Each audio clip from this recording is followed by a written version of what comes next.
Hey guys, Ryan Stevens here with InRep Daily. I have Carl White from The Marketing Animals. Talk about Carl a lot on our show, a lot of his great strategies. I've known him now for, oh God, I think we're going on decades now, which is kind of strange. It's been a while.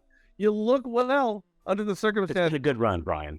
It's been a good run. Yeah, a couple of decades in this industry sometimes can go ahead and chew you up and spit you out. But you know what? There's things that you can do. The older you get, I think the wiser you get. Maybe a little slower, but a little wiser. I want to share some of that with you today and some of the things that Carl brought to my attention. And it just really kind of goes hand in hand with my personal ethos and what we have been trying to really share professionally about how to approach things where perhaps we don't get chewed up as much and spit out as much. So Carl, why don't we just bring up this graph real quickly and let's just jump into the nuts and bolts and what we extrapolate from it. You know, Brian, when I saw this, I hate to use the word shocking because that's clickbait on the internet. Right. It really was, though. I mean, this absolutely blew my mind, and it definitely has some things that we're changing in my own. I'm a non-producing branch manager, and it definitely has some things that I'm changing in my shop. So if we look at this, and let me just clarify a couple things. So that 2%, we'll start there and work our way around. All right. At the 2%, that's home buying, and when I read the report, what they were talking about there was the way I interpret it was builder homes. And so in other words, you know, sometimes as a loan officer, we go, geez, the builder has an in-house lender. They're taking all my deals.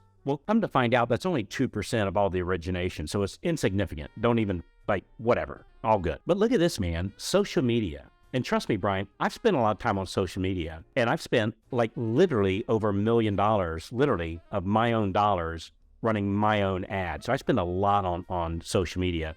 You know, both in my training side, but also on my mortgage side too. So social media, 3%. I could not believe that only 3% of people that funded loans, and this is 2022, by the way, 2022, last year, only 3% found their lender using social media. I couldn't believe that. The other was just a smattering things, but look at it.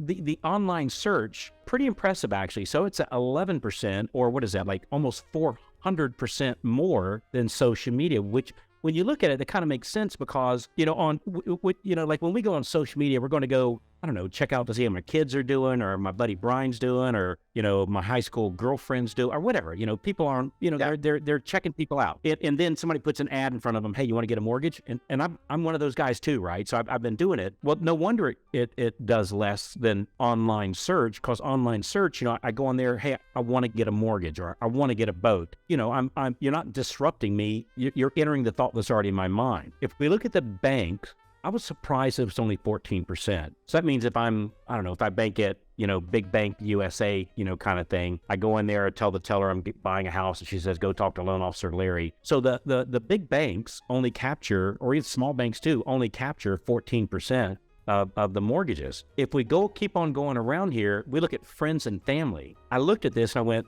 that's why we market to our past database. That the friends and family was at 27%. You go, well, that's not that big. Well, if you compare it to social media, it's 900% more, or 9 times more people found their loan officer through a referral of a friend or family, which could be us for marketing our database, as opposed to social media. So in other words, if we spent the same amount of time focusing in on our past database versus social media, according to this, we'd have 9 times more loans coming from it. You know, Brian, when I go around, you know, speaking at events around the place, I'll say, well, you know, how many people have called their past database from A to Z in the last 2 years? If I'm in a room of 100, about 3 people will raise their hand. So about 3, 4, maybe 5% call their database. So if you ask that same question, how many of you using social media? It's almost 100% of the room. And I just find that so strange that a lot of people are going after that 3%. And I'm not saying social media is wrong. I do social media. I think it's a great thing. However, I probably ought to do in my past database first. And of course, the big elephant in the room is still real estate agents. That is 35%. So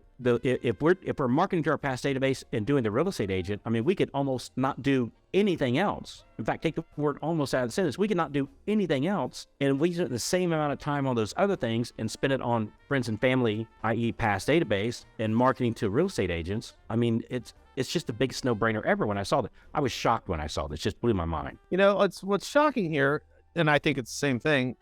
Without putting any thought into it, if I were to stink out of this thing, I'd say a quarter's probably coming from friends and family, maybe a quarter's coming from real estate. And I would have just knee-jerked and said, I would imagine at least a quarter's coming from social media. And the reason is because when you look at your average salesperson, loan officer, real estate agent, the vast majority of their time, their energy, and their resources, the resources being your money, where are you spending your money? Where are you spending your time? Where are you spending your intellect? Where are you depositing all this? And everyone's depositing it in social media as if it's the professional fountain of youth. And it's not. And, one of the conversations that Carl and I had going into this was, I said, Carl, I love this because it's exactly what I've been talking about for years, is with our business, we have to go small. We have to go small. We have to get personal.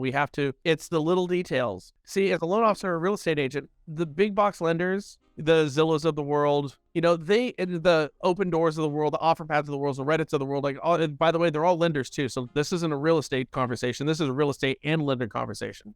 They can't get small. They don't, because they don't coach your kid's softball team. They don't go to your church. They don't go to your mixers. They don't go to your farmers markets. They don't go to your theater in the park of the evening. None of this stuff. They don't say hi to your neighbors. They don't go to community-based social sites where they're talking about crap that's going on in the neighborhood. They can't do that. They don't have the capability, but you do. So when you stay in your own lane and you play a game that you understand the rules, which is friends, family, and local real estate agents, that's 62% of all loans. That's where all your deals are coming from, over half. It doesn't cost you anything monetarily. Or you could do what they do, which is the only game they can play, which is to go big. And that would be social media and online searches. Okay, maybe you could say home buying. Maybe they're going in there, they got a relationship, but that's 2%. Throw it out. Banks, maybe, but probably not. If you're dealing with your local credit unions, they don't have the inside track on that stuff. So between those two, they're looking at 14%. Now that is out of your price range. Check, you're out of the game there. You don't understand the rules of engagement. Check, you're out there. It's very impersonal.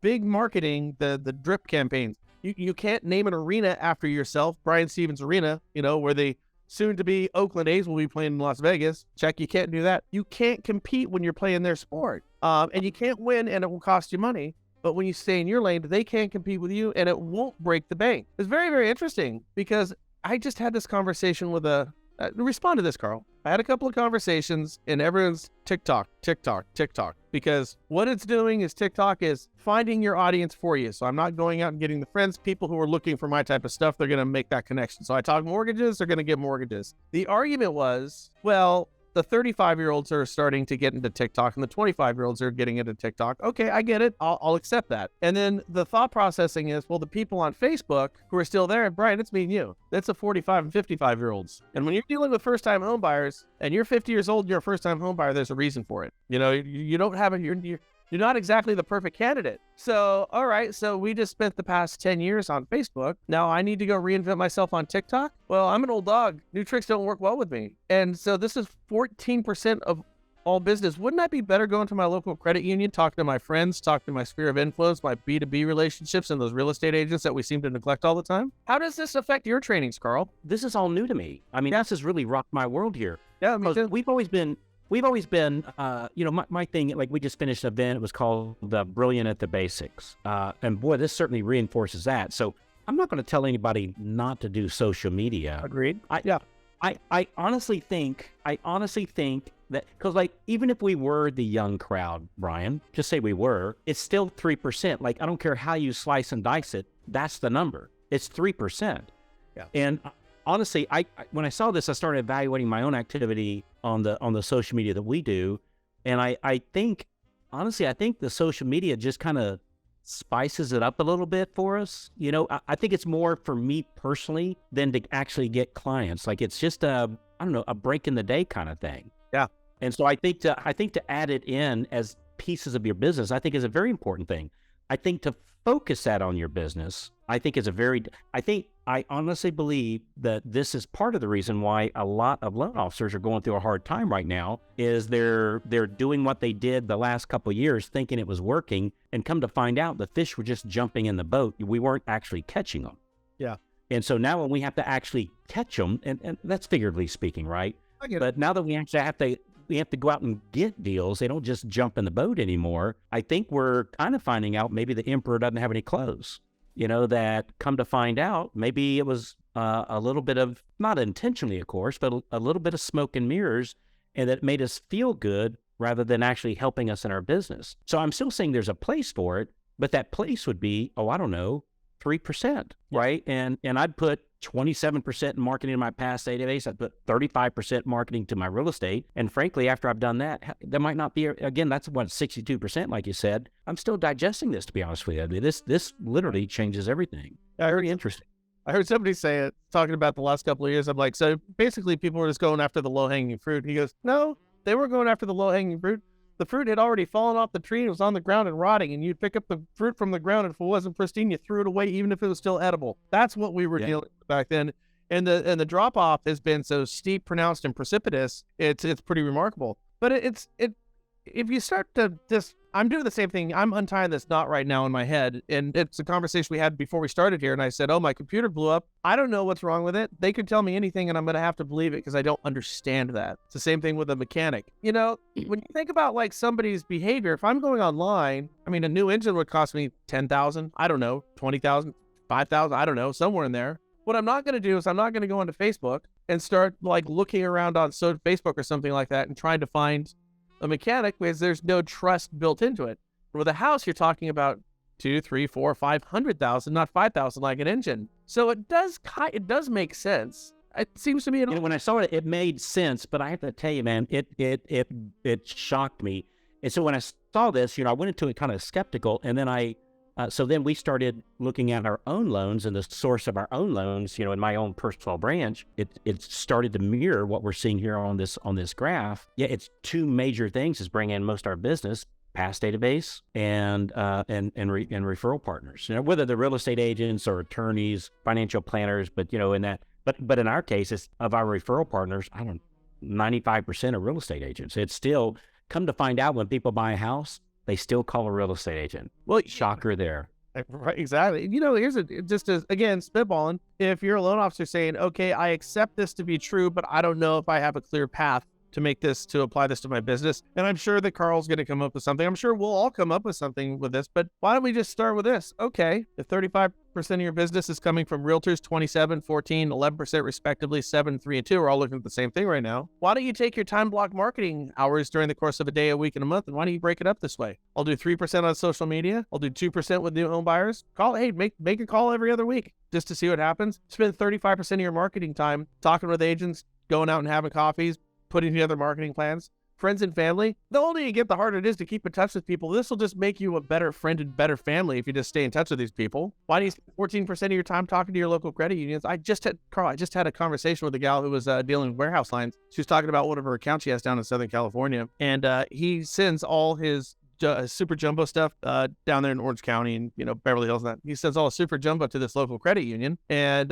in return he gets all of their leads that come in because they're not doing their typical agency stuff. You can go in and have these conversations with some of your local credit unions who offer niche type of products. Spend 14% of your time checking out that online searches. Yeah. And by the way, if you don't have money or the wherewithal for the 11% of your time on your online searches, spend 11% of your time on YouTube and Google saying online search marketing for dummies. And I guarantee you there's 50 videos on it. Yeah. I mean, that's a great point this tells us where to put our focus on. And again, all the friends and family, I just want to make sure that everybody understands this is not my or your friends and family. This is our past database. Their friends and family our own friends and family too, of course. But, and if you're just getting started, of course, your own friends and family. But on our past database, this just points out a very obvious flag that we need to be calling our past database and giving a very simple call to action that anytime they have any friends, family, coworkers that are looking to buy, sell, or refinance, can I count on them to give me a call? And that simple little ask right there, according to this, is the second most important thing that we do in our mortgage business. Very shocking, interesting stuff. So let me ask you this. Again, no facts in front of you, just from your years of expertise. If you were to take 10 sample loan officers off the street, how many of those 10 sample loan officers do you think contact their database on a regular basis? 0. Okay. If 10's not a big enough number. If you said 100, it'd be about, because I asked that question when I speak, it's about 2 or 3 out of 100. let's get wildly optimistic. Let's say 10 out of 100. Wildly optimistic. Of those 10 out of 100, how many in the course of those conversations have the wherewithal to allow that conversation to kind of flow into areas where you can start asking about that person's sphere of influence in their database? Which is exactly what you're talking about. Brother, it's zero. You know what it is? It's just what we call a new way to say goodbye, that at the end of the conversation, these are like 3-minute conversations to our past database, right? And people say, well, why am I calling them? I don't know. How about thanking them? The purpose of my call is to thank you for letting me help you in the past. That's it. This is a real simple call, right? And then at the end of that 2-3-minute conversation, hey, one thing, Brian, before we go, can I count on you to give me a call anytime you have a friend's family, a coworker that's looking to buy, sell, or refinance? Can I count on you to give me a call? I mean, it's really just that simple. This is not hard stuff. I don't know why everybody avoids it so much. You know what it is, man? Is you can't fail at checking email. You can't fail at rearranging your desk. You can't fail at liking people's posts on Facebook. And when you ask for business, there's an opportunity, there's a chance that somebody's going to say no, right? Yeah. And I think it's that fear of the no that just holds everybody back, and it's costing them a fortune. Well, it does. So to my point on this one, if that 27% for somebody who really kind of focused on having a strategic approach to their calls, make it a personal and a meaningful call. We don't have to appreciate, respect, and value our past clients if we have a strategic approach. It just means you're a professional. And frankly, I want my professionals to put their professional hats on when they're talking to me and stuff I don't understand. So, but if you really had a strategic approach, that 27%, what could it be? You're not taking away from the real estate agents, but you could take that 27%. Could you build it up to 37%? Could you build it up to 47%? The truth of the matter is if you went small with your business, what we're staring at right now, which is 62%, could you get that up to 70%, 75%? And the answer is yes. And you brought up a very important point to my getting small is, I just did this the other day, is how many more ways a phone call is actually better than a text message, an email, or any other less personal. By the way, that's going big. That's impersonal. It's easy for you to send it so you feel good about doing it, but it's also very easy to dismiss you. And that's exactly what happens. The conversation I just had with you about the gal who warehouse lines, I thought she was a wholesale account rep. That's how she came in from a list that I got at NAM when I was speaking there this last year. And turns out she's working warehouse lines.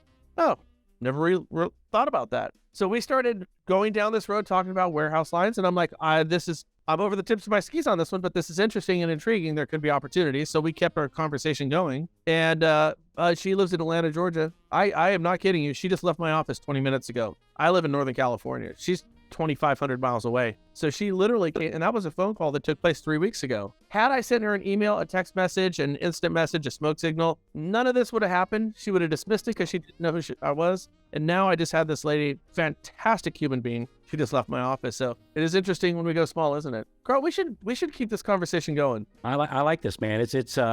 I think as both of us kind of digest this a little bit, I think more things will come up for sure. Let's do it. Well, stay tuned for more of me and Carl. We're going to figure something out to bring this to you. And as always, feel free to send me an instant message. Feel free to give me a call. For those who have my number, you can always leave a message on the show. Let us know what your thoughts are about this. If you guys are interested in kind of crowdsourcing some ideas on this, let us know. Maybe we can put some together on it. As always, my friend, thank you so much for everything. I appreciate you. I appreciate you, Brian. Thank you, brother. Thank you. Bye. Carl White and the Marketing Animals. Well, Carl's got a new book out. It's called Loan Officer Champions. What it's doing, it's giving you a case study of the top producing loan officers in the country and what they're doing to succeed. Now, you can have this book free of charge, courtesy of the animals over there. All you got to do is click this banner right over there to check it out. Why wouldn't you?